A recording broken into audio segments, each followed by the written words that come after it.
Western Sydney University acknowledges that today's webinar, and where I'm standing right now in Kurrajong, New South Wales, is being held on the country of the Darug people, the Darug Nation, and acknowledge their ancestors who have been traditional owners of their country for thousands of years. Western Sydney University also wishes to acknowledge and pay our respects to the Darug people, elders past and present. All right, thank you so much everyone for joining us for today's webinar. My name is Morgan Popley and I'm going to be your host today from Western Sydney University. Our panelists that we have for today's discussion are Shanthi Robertson, Associate Professor, Western Sydney University, Wendy Rose, Chief Executive Officer, Ethnic Disability Advocacy Centre, Rachel Hayward, Marketing, Fundraising and Communications Manager, Western Sydney Migrant Resource Centre, and Snow Lee, Psychosocial Projects Lead, Your Side, Australia. Firstly, I just want to say I'm blown away by the panel that we have for today's discussion. So thank you all for joining us for what will be a really exciting conversation. Before we jump in, I have a little bit of housekeeping I want to get through. First of all, we do have our Auslan interpreters here today translating the event. Secondly, for accessibility, we do have live captioners also on the line. So if you do need captioning, make sure you click the closed caption icon in the corner of the Zoom webinar box. I think that covers that bit. So I'll get into how today's session is going to run. It's going to run over two parts. First of all, we're going to have a facilitated discussion with our fantastic panel, talking about some really interesting questions that we've pre-planned and given a little bit of thought to. Secondly, we're going to invite you guys, the audience, to participate by sending us questions through the live chat Q&A function here in the Zoom webinar, which we will start to bring in towards the end of the session. So as you think of things that pop into your head as we run through the discussion, please feel free to just post them in that Zoom webinar box, and we'll make sure that if we can, we'll raise them up in that Q&A session, and anything that we don't have time for, we'll make sure that we can follow up with you directly offline after this event. There are also a couple of polls that we'd really love you to answer if you can. The first one, right around now while I'm speaking, it might pop up, is asking, there it is, thank you, Liam, is asking you what sector do you work in? So that's going to be really important information for us. So if you're happy to share that, thank you very much. And then at the end, we do have another poll that, that will pop up, which will ask for a bit of feedback on how you found the session, whether it was something really valuable and how we can improve it for next time. So I think that covers all the housekeeping stuff. So rather than me sitting here wasting all our precious time, let's get to the experts and start hitting them with our really tough questions. So first person I'm going to pick on is Shanthi. So I'm going to ask you a really big, broad question here. What is the big picture here in terms of technological change? Well, I guess the main thing that we're sort of at the front of right at this present moment is that we're moving from an environment where we're not just thinking about digital service delivery in terms of online forms or online communication between providers and clients.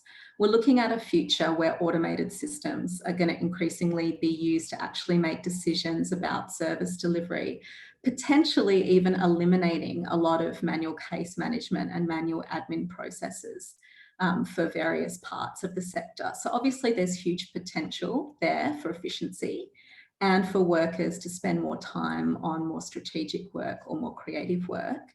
But in relation to culturally and linguistically diverse communities, these changes do mean that we need to rethink the idea of the digital divide and the idea of digital inclusion and exclusion in terms of the different users and communities that organisations might be working with.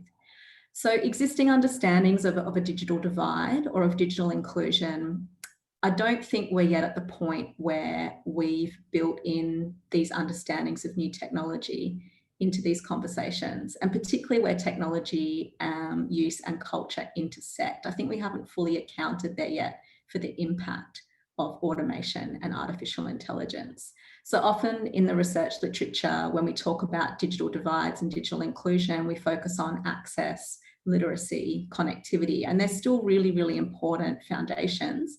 But sometimes these aspects don't address inclusion in terms of these new forms of automated technology that kind of run in the background of systems and processes like AI and machine learning. So that's the kind of broad landscape I think that we're heading towards. Thanks, Shanthi. That's brilliant.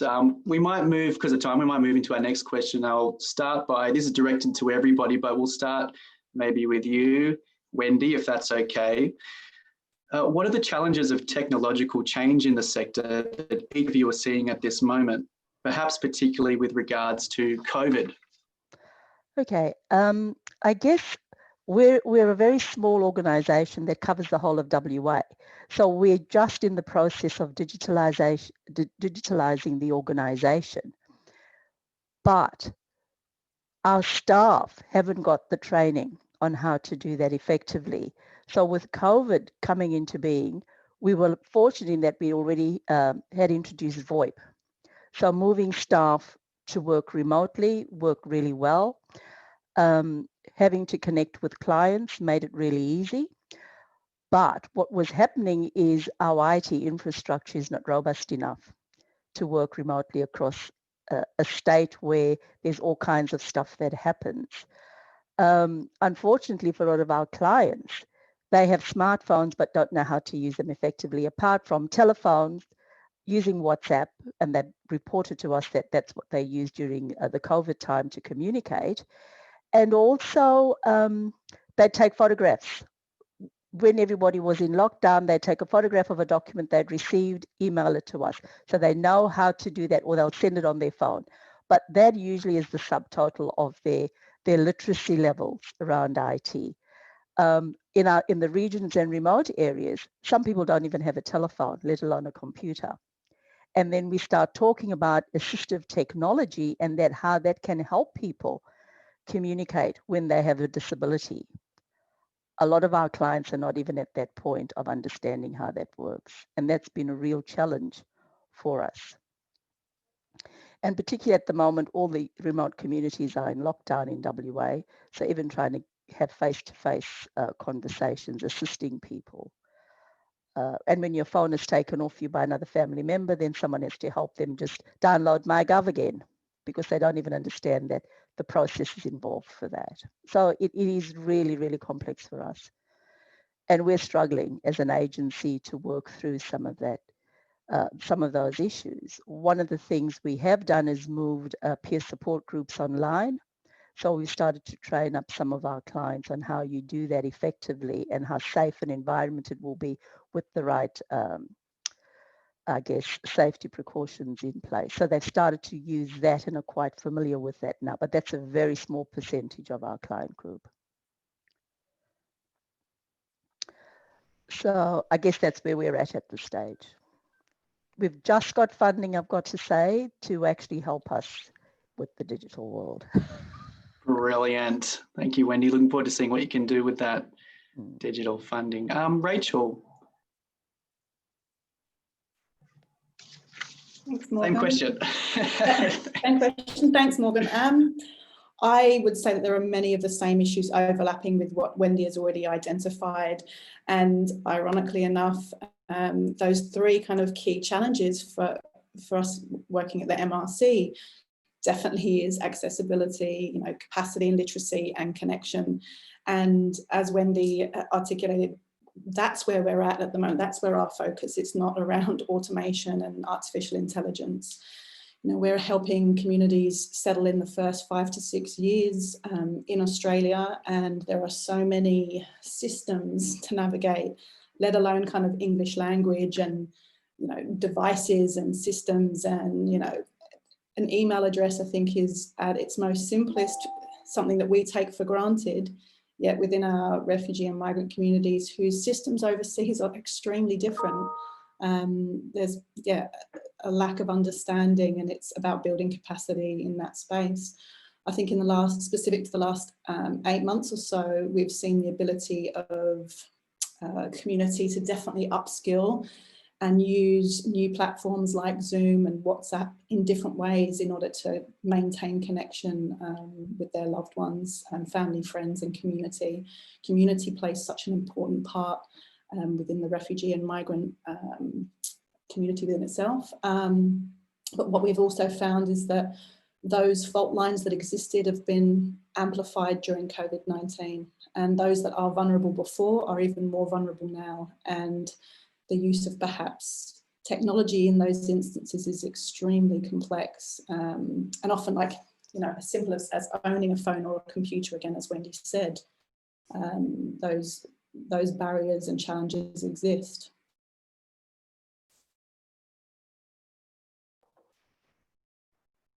Thanks, Rachel. Snow, do you have some thoughts on that for your side as well?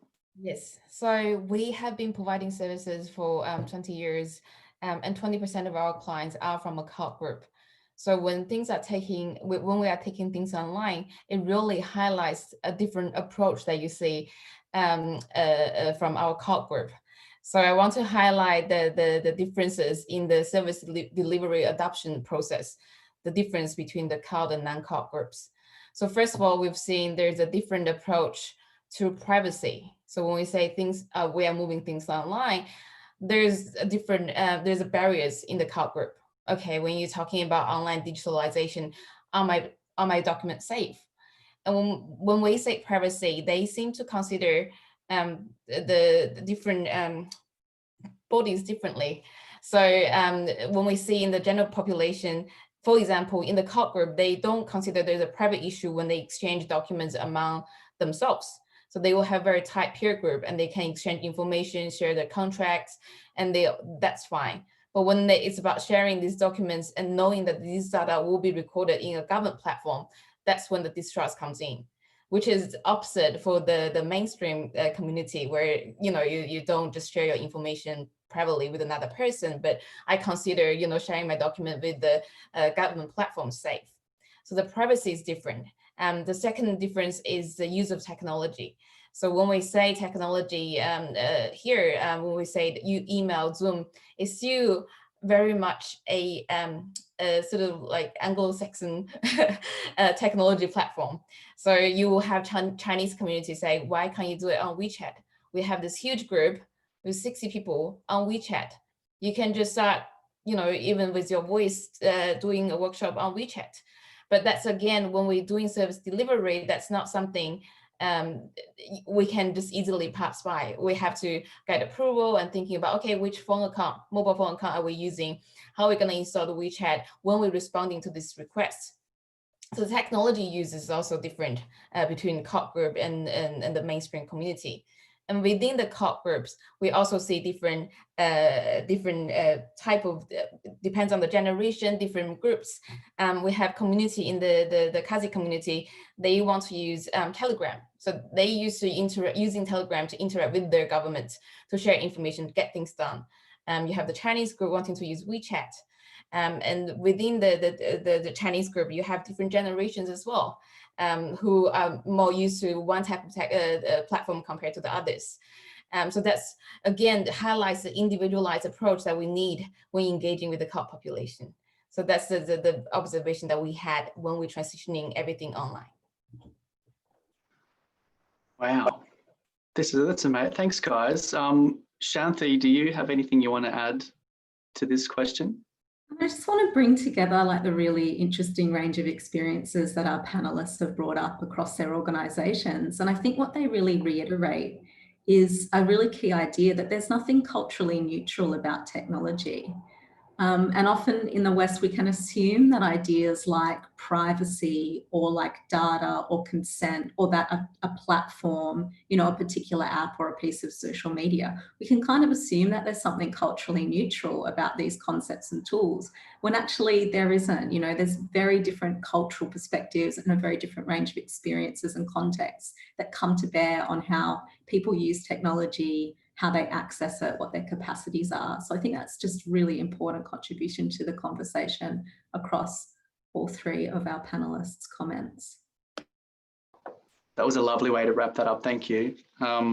I'm going to move on to my next question then, and I will start with you, Rachel, if that's okay. How do your clients' groups feel about technology and inclusion? Are there any specific benefits technology can have in connecting with non-English speaking background clients and stakeholders? I think they feel like we all feel about inclusion. Certainly, we like to feel included. We like to feel like we're not an other.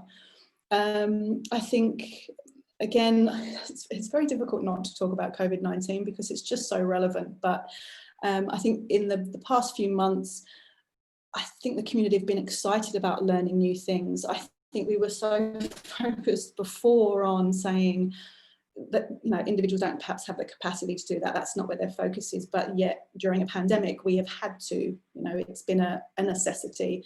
So I think that, you know, majority of the community have enjoyed it. It's been challenging, but it's been a great achievement. And I want to recognise that as part of my answer to the question.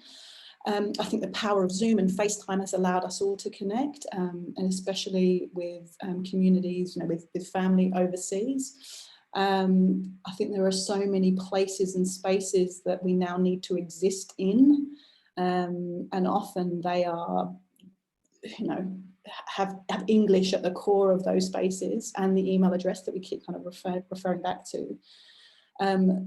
The majority of kind of Australian systems are only available in English, and automations and kind of data collection are concepts, again, that Snow alluded to, that, you know, these are Western civilization norms, and that's something that also then we're having to build capacity and teach, train, you know. I think individuals or communities can feel excluded when their language isn't at the table. Similar to, I guess, gender and sexuality diversity, we don't want to other individuals. We want to all feel part of a seen community.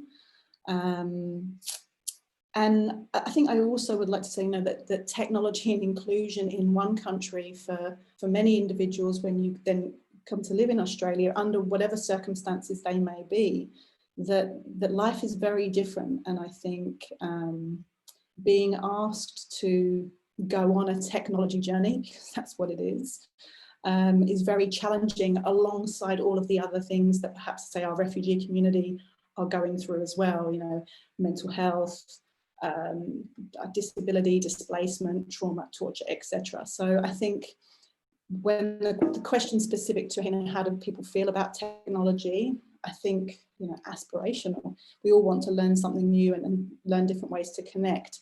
But for our clients and our community, it's about where that focus fits in the other 10, 20 things that they are dealing with and managing.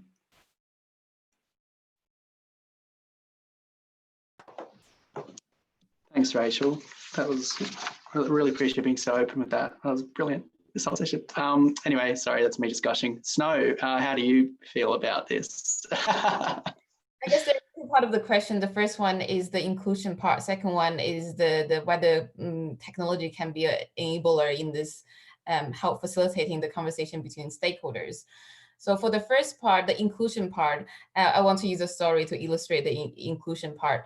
One of the client, they are a couple looking after their sister who has acquired brain injury from an accident. They speak very little English. So when I had a conversation with them, they were very confused. So they're thinking all the NDIS support workers were coming from Centrelink. So they only know one system. They thought everything comes from one system. So the idea of the NDIS is sending the workers is really challenging for them. So the concept of having choice and control and doing everything online by themselves, they are really bothered by the concept. They were like, we can't speak English. Why can't you just do it for me? I like the old system where I had a case manager. I speak to one person that probably understand a little bit of my language. I built rapport over the years. But now, like, all this, I have to claim this thing from this place and another thing, report other things through NDIS platform. So it's a simple technology, but it also reflects the understanding of the system and how much language capacity you have. So with that conversation, it's supposed to be a very quick conversation. It turned to a 1 hour conversation where I have to basically give the history of disability services and why choice and control is really important and how you can best exercise them. And how you then translate to the practice, then you have to use this system. Centerlink means financial support, and then you have NDS, which is different, it's support in your for your sister, but eventually you guys will be able to access My Aged Care, which is another thing. So the system fragmentation really can have an impact on how people, if you don't understand the system, it's hard to navigate, and then it's hard to engage in technology in that way. So I feel like the exclusion comes in from the language, the understanding, and the whole service navigation. The second question, again, I want to use a story where recently I conducted a workshop using WeChat. So there's big groups of WeChat because it's a minority group of Chinese communities that having children with disability, but they all national groups because people use that. So basically the presentation was delivered in a way that I just keep sending voice to the WeChat groups. So so people can go back and listen to my voice. So that was 1 hour, just me talking through WeChat, sending voice bars. And then over the next 2 weeks, I getting all these feedbacks and people are asking me questions, and they found it really, really helpful. So technology, culturally specific technology in that way really helped me to connect with these groups. They used to seeing people from, I was doing a workshop on Care Gateway. They used to seeing these people like far away, they don't know where they are, but when this is conducted in the language, I saw a huge uptake in the program, because before they were just too scared to engage with the program. So I see how technology can just, with the right technology, right approach, it can reduce lots of service access barrier. Thanks, Snow. And Wendy, what are you seeing at Ethnic Disability Advocacy Centre?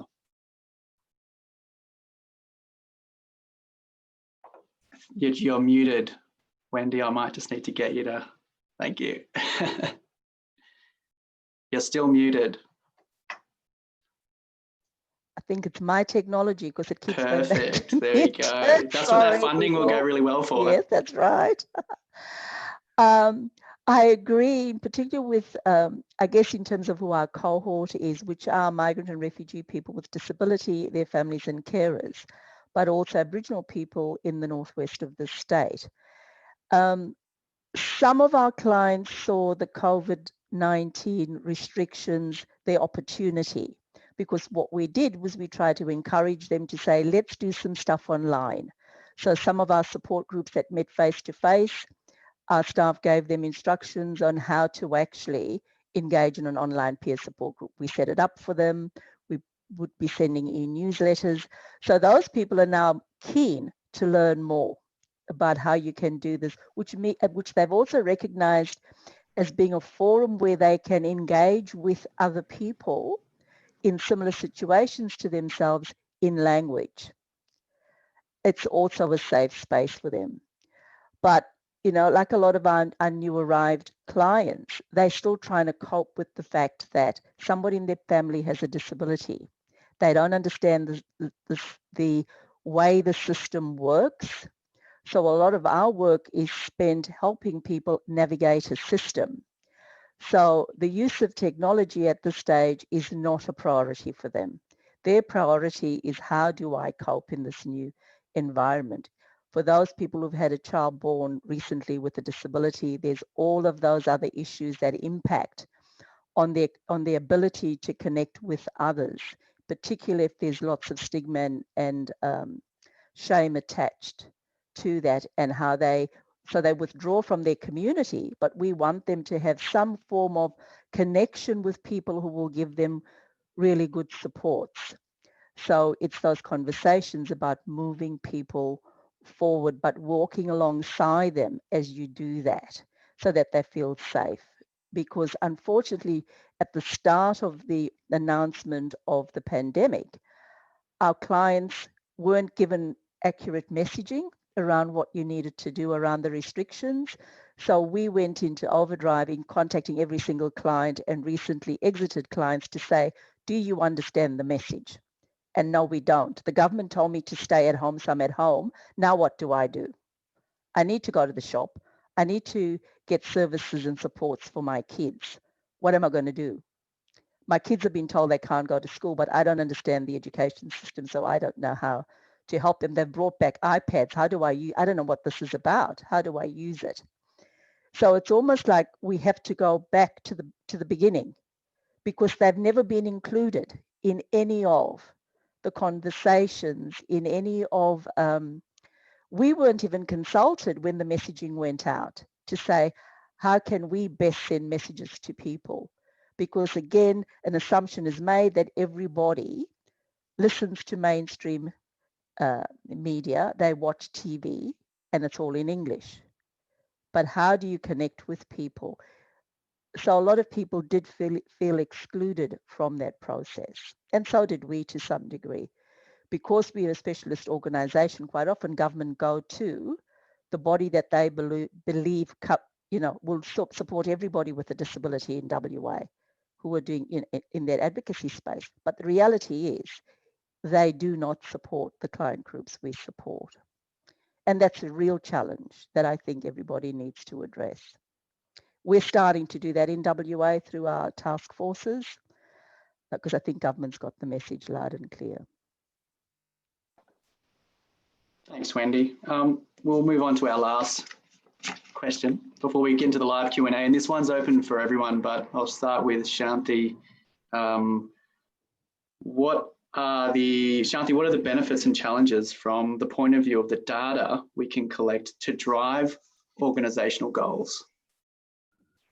Yeah, so I guess the other kind of aspect of some of the technologies that are getting rolled out in different ways for service delivery is that they also generate lots of data about users.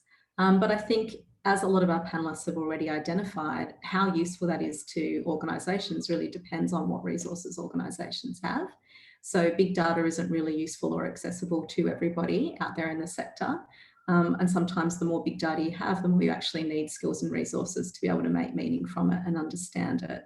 And then I guess the other kind of aspect of data is that sort of ethics of user data as a commodity, which I think is a broader conversation happening in society and more general as we're all engaging with apps and platforms that sort of harvest our data in a passive way. So I think that's another part of the conversation where we need to think about cultural and linguistic differences in that conversation about consumer data advocacy, how people's different cultural perspectives, experiences of migration, experiences within their community, how that might change their relationship to the idea of what data they're providing, the idea of privacy and consent as well.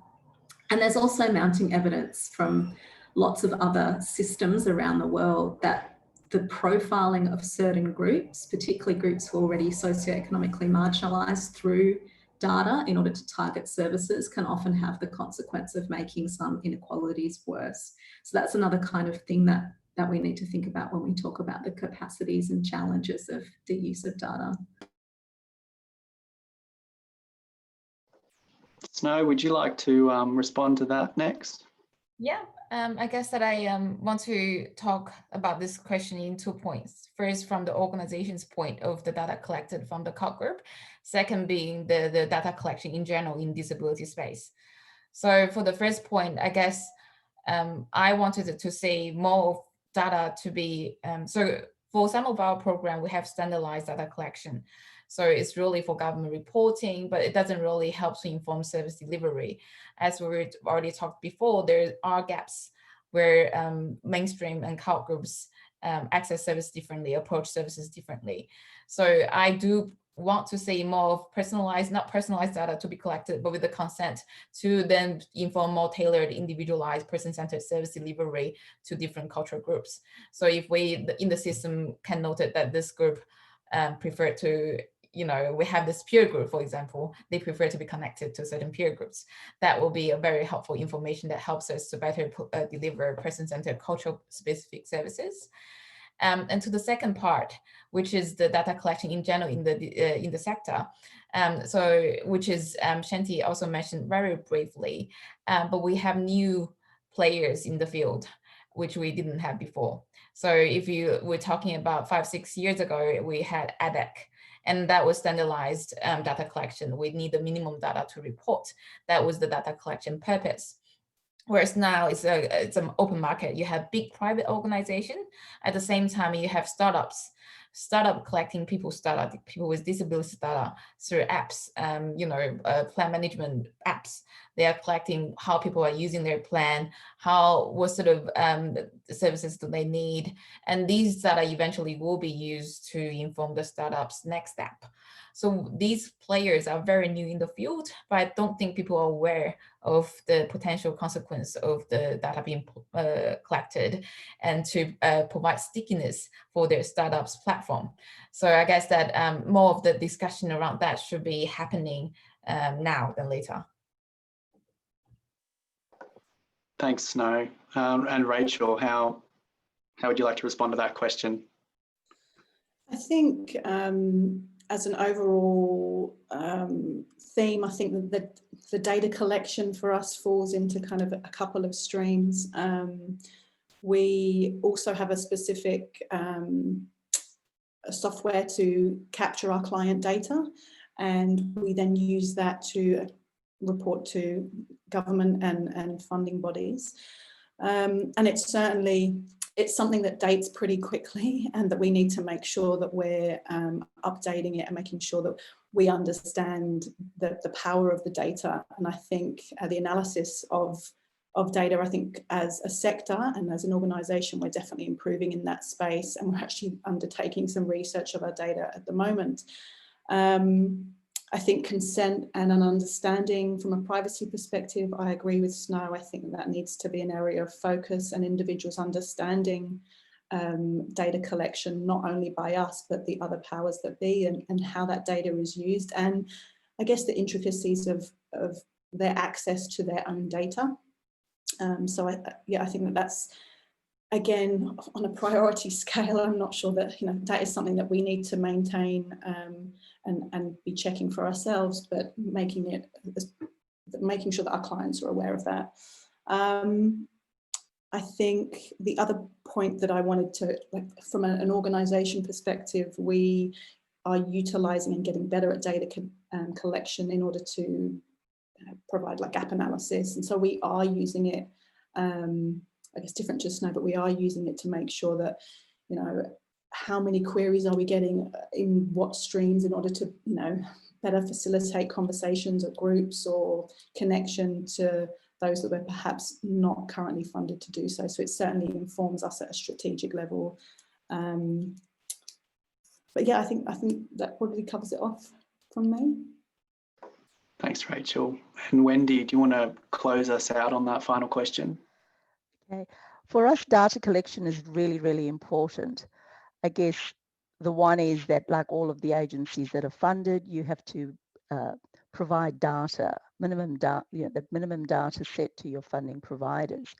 We've got a database that we pull data on a regular basis, not just for the reporting requirements, but we look at trends emerging around, if there's issues that clients are raising, for example, around Centrelink, but it's a specific issue, that says to us, that's a systemic issue. So then our agency will go to Centrelink and say, you've got problems. This needs to be fixed. And we do that with every government agency at both state and federal level. We also look at our data in terms of where our populations moving to around the metro area. Does that mean we have to move outreach services closer to where they live? So we use our data all the time, but we're constantly having to update our database because it gets to a point where it's too unwieldy. You then have to bring somebody in to do a totally new database. And so for me, data collection is extremely important for how services are delivered in the future. And we look at language groups. I look at that information when I'm employing new staff. Where do we need to draw new staff from? What is their backgrounds? What languages do they speak? Do they have connections? What is their networks looking like? And very much going back to our data. But I also think, unlike researchers in universities, government don't have ethics committees around how you're going to, what are you using your data for? Who's given you permission to use this? This is people's private information. And how are you using it ethically? And I think that's a huge challenge. And particularly when you're working with people from refugee communities, extremely vulnerable, about how their information was used in their places of origin or in refugee camps, and the potential for abuse of that information. They're fearful of it. So we need to also be explaining to people how their information will be used. So those are the challenges I think we need to start focusing on. Thank you so much. Thank all of you. That was fantastic. And that concludes our, whatever you call this bit. Sorry.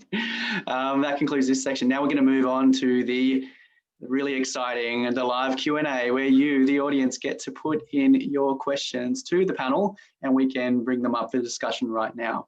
So we've got a few in there already. If anybody else has anything to put in there, now's your chance. So Adley, type away, and we might get started with that. So, I'll have a quick look. Did you want to do this, Shanthi, or do you want me to? Up to you, Morgan. I'll throw you these. I'll throw the questions at you, and you can answer them. So some really great questions in here. Firstly, from anonymous attendee, are there more barriers or less barriers without technology? Who wants to? Rachel. I was going to say, I think it depends on which angle you're looking at it. I think specifically, for example, for our caseworkers or our staff, the increased systems and technologies that are implemented, then we're required to then train staff, keep up to date with that, and then train community and support and build capacity. But we're not receiving any additional funding for that. We're being asked to do that with the same amounts, where it's ultimately, you know, more for less or more for the same. So just on, I guess, on that specific point, I think, yes, it for the majority of the population, it perhaps simplifies. But then for minority communities and vulnerable communities, I think it creates more work for the grassroots organisations and individuals playing supporting roles. Well said. Does anyone else have anything else they'd like to add to that? I concur with everything that Rachel has said, because when we employ staff, we don't employ them for their technology skills. We employ them because they have the skills and experience working with our cohort of clients. And a lot of our staff are older because they've worked across a number of sectors. They've gained that experience. And then you say to them, okay, now the government needs us to do all of this. So teaching them how to use our new database has been a real challenge, because, you know, this is not their forte. We're having to try to make it as simple as possible, and then try to explain that to our clients about why we're doing it in this way is also a challenge. So I think there's lots of challenges, but I'm a person, you know, the glass is half full always. We're just trying to get it to the top. So let's do it. I don't look at problems. I look at what the challenges are that we need to solve, and we need to solve it together. All right. Our next question, I'll go to this one. It says, how can I be involved in supporting CaLD community in general? Or if I want to start providing service for people with disability, how can I become an advocate for people with disability in my community? Maybe a little bit tricky without the specifics of that person's situation, but in general, what's some I guess some advice you might give to someone that's interested in this? Oh, I don't mind speaking about how we do it. We encourage volunteers to come into the space. So we've got students as interns. They've already said, can I come back as a volunteer? I have learned so much. But also what that conversation does is allow people to talk about some of their concerns, some of the things they may not have thought about. It's not as easy as just saying, oh, I'm just going to work in the disability space. or doing disability advocacy work. It's that understanding of what that means for people. If you're working with CaLD communities, what are the barriers to them discussing disability? What are the explanatory models for disability? That you may have to overcome some of those. What is the language you use? How do you start engaging? I think if somebody wants to work in this space, the first point of contact should be agencies such as ours, or the migrant resource centres, or the aged care sector, and predominantly multicultural services, where you start to learn how to do that effectively. Brilliant. Yep. So I agree with what Wendy had said, and I just want to also touch on one of the examples. So we recently onboarded an agency. So they started with support workers. So the 2 or 3 founders were support workers before, and they were going into families and they start to see differences. Basically, they were supposed to go into this elderly's place to provide personal support, and soon realized loneliness was one of the key issues for the elderly. So the elderly move here because their children are here, but the children live very far away. The elderly is extremely well educated and have all these antiques. Every time the support worker comes by, he just wants to have conversations. So then the support workers were saying that, look, I don't think this is an isolated case. I've seen lots of elderly in similar situation. Let's do something. Let's come up with a different model where our support workers speak their language and can provide a more social type of support rather than just personal care. So I see that's a really great case, a grassroots case where they wanted to do something, they see the need, and they know what works best for the person because they're from the same community. And then to start it from the 1 or 2 family and expand from there. So I guess if you want to become an agency in the disability sector, I think it's if you have the insight, it's a good, you can start small and quickly learn from that. But I agree with Wendy, you also need to have a very great understanding of the system, the principles behind NDIS or My Aged Care, so you can provide a more integrated support to the person and their family. I think also, just as an add-on to that, I think that the third way of looking at it is perhaps through peer support, and it really depends on what level of support that you want to provide. And there are so many great programs out there that really, there's a real call for people that speak different languages to then go and support other community members through peer-led programs. So yeah, I would be searching for any peer programs that are available within your area, and yeah, volunteering, absolutely. Gain understanding and insight into the services, the area, the need, etc. And even language, I think there's no translation in Arabic for the word, disability. Like it's the literal translation, I believe, I don't speak Arabic, but is to be broken. And that's, I think that talks to the stigma and taboo and the complexity of disability within so many CaLD communities. So it's a very rewarding space to work in, but extremely complex at the same time. Excellent. Next question, ready on your buzzers. So because of interest of time, we will need to limit the next few, we've got a few questions there to 2 people. So first people in, beep, you get to answer. So the next question is there a question of trust? The trust in government and services, and that of the government in services and leadership? Beep. Do I get to answer it? Yeah, I already whistled. 10 points. Yes, I'll quickly get onto it. So another case study. One of the client has recently had a child diagnosed with autism.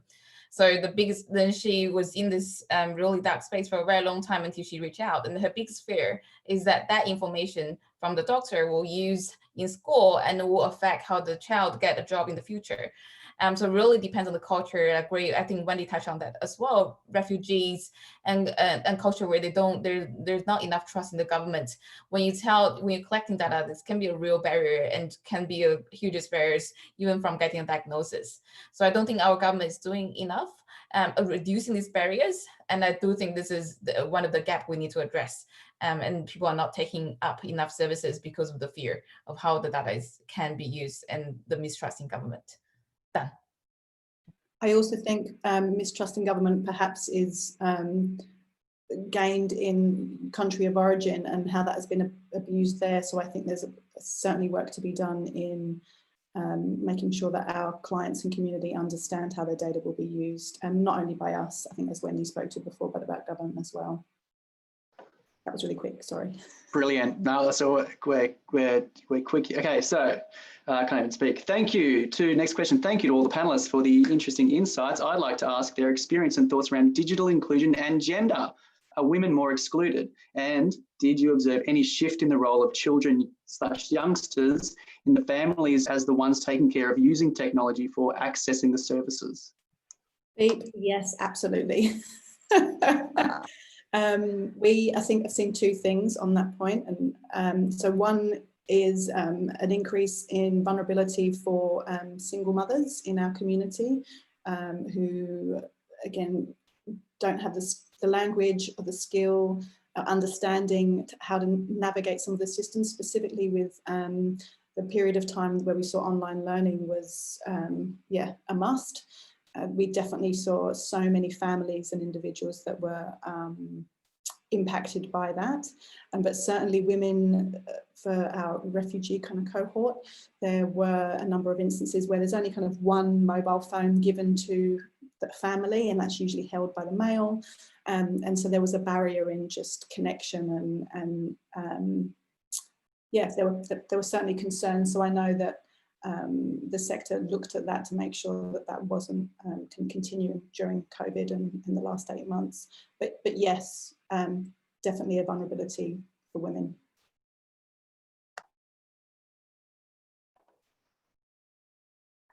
Just to say, on the plus side for us is what we noticed with our peer support groups. They very quickly, and they groups of women of different age groups, very quickly worked out how to set up Google Chats and would say to me, okay, send me the information, I'll send it out to the group. But they were very mindful of when they sent that information to the women in the group. So they've become a really good support for being able to get information to each other really quickly and learning. And so they've taught each other how to use some of these online platforms in order to get that information out and to be able to talk to each other in a safe space. But there's certainly lots of challenges for some of our other clients, and it's quite noticeable, for example, in the interpreting scenario where you've got people talking about very sensitive issues, but the male in the family is talking and not allowing the female to say anything because he's the conduit for that information. So we've started to work out different ways of how to engage with the women who are predominantly the primary caregiver for the person with the disability, and they need the information in order to be able to support the person with the disability effectively. So we've started to look at different ways of how we connect with the women in the family. Okay, our next question, actually this one's directed at you. Shanthi, I have a question for Shanthi. How might we transform digital spaces so that we can make them appropriate for people from CaLD backgrounds to participate? I mean, it's a really important question, but unfortunately there isn't really an easy or one size fits all answer. And I think just particularly reflecting on all the insights that our panelists have offered today, the most critical thing probably is to really understand who the groups are that you're trying to include, and not kind of assume a homogenous user of any platform or technology. And as you know, our panelists have identified, the issues around accessibility, around culture are going to be really different depending on the demographics of the groups that you're working with. So I think you really need to know like who you're trying to create these spaces for. And I guess the other kind of more general comment there would be, as Wendy's just highlighted, how can you actually get members of these communities in from the very early stages in kind of co-producing and creating these spaces? So creating spaces and digital processes with people rather than for people is probably, just as a general principle, going to end up with something more effective, I would say. And I definitely think a lot of the insights the panel members have shared today probably reflect that. Excellent, thank you. Next question, quickly, in fear of discrimination, many diverse people tend to try and hide away from their difference. Have you had any experience that your cold clients are using the potential of anonymity that online environments offer? Is it a positive or negative aspect of more digitalisation? Can I just quickly mention our online peer support group was set up for that purpose. It actually is anonymous in that people don't have to give their name. They can speak in language, and it's a safe and closed group. So what we're trying to do is create that safe space, but also to help people build confidence that maybe they can talk outside of that group, and they'd be kept in it, and that what they're discussing is kept safe. But it also gives them that opportunity, because in the online peer support groups, we provide ongoing information to people about if they've raised issues about what their needs are. So they can give their name, or they can choose to be anonymous in that group. However, this is my however, everybody who joins the group goes through a screening process. So not everybody is accepted to be part of that online peer support group. All right, in the interest of time, we'll move to the next question. Cultural diversity is often an afterthought in the aged care sector. It might be similar in the disability sector. Any ideas how to integrate diversity into mainstream policy and thinking? Have representatives within those organisations and key government departments that are diverse. It needs to start from the top. If there's not diversity in the planners or in the CEOs or in the key departments, then often diversity is an afterthought. That would be my personal opinion. Mm-hmm. And I guess for us during the COVID space, it comes to the forefront when people are sitting making decisions about what needs to happen next.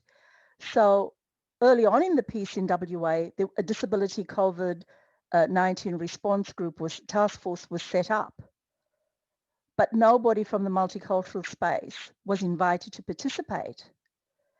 And then, it was 6 meetings in that someone said, we're not getting anywhere if we're not inclusive of everybody.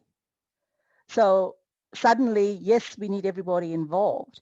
And as a consequence of that, the government department responsible for that particular task force recognized as a sector, the disability support agencies were not actually engaging effectively with their core client group. And so, my questions is my issues I raise constantly with them is adverse consequences if you do not do the right thing.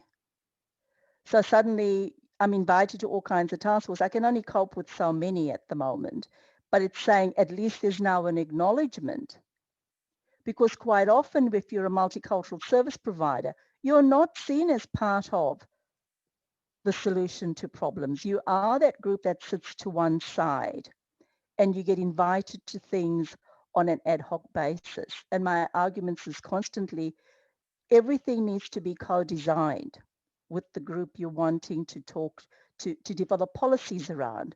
Don't come to us as an afterthought.